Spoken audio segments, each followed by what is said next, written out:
Di latar belakangi selisih paham karena dak sengaja tertijak sekil pas ngelayat di rumah tetanggonya. Dua lanang terlibat duel sikok meninggal dunia dengan 3 luka bacok. Mak ini tersangka sudah ditangkap Polsek SU1.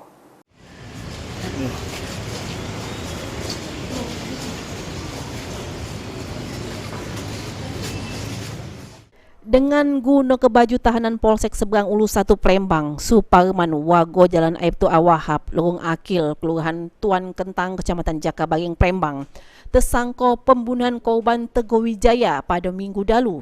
Dari tangan tersangka diaman ke barang bukti 2 unit sepeda motor punya tersangka dan korban serta pakaian yang digunakan korban. Kapolsek Seberang Ulu 1 Palembang, Kompol Ahmad Firdaus, mengungkap kejadian tersebut bermula tersangka dak sengaja ninjak sekil korban pas yasinan meninggal tetangga mereka.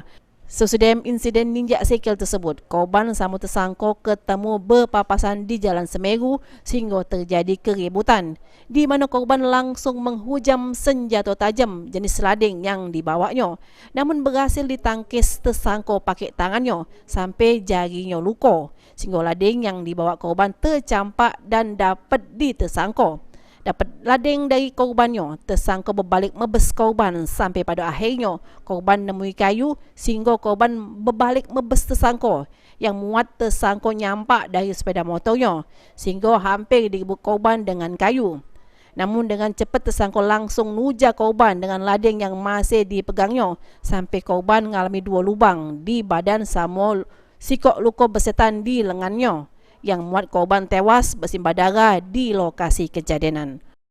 Sebelumnya, pada saat mereka bertemu, itu si korban langsung melakukan penyerangan terhadap tersangka.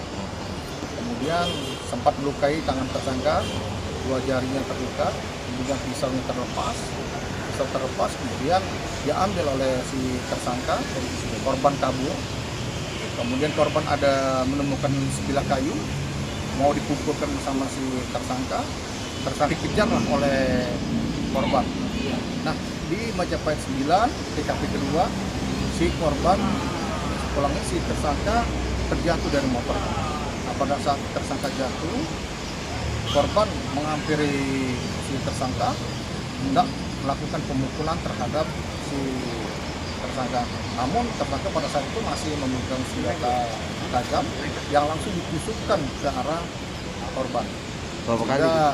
Dengan cara untuk nanggung jawab ke perbuatannya, tersangka dikenakan pasal 338 KUHP dengan ancaman 15 tahun penjara.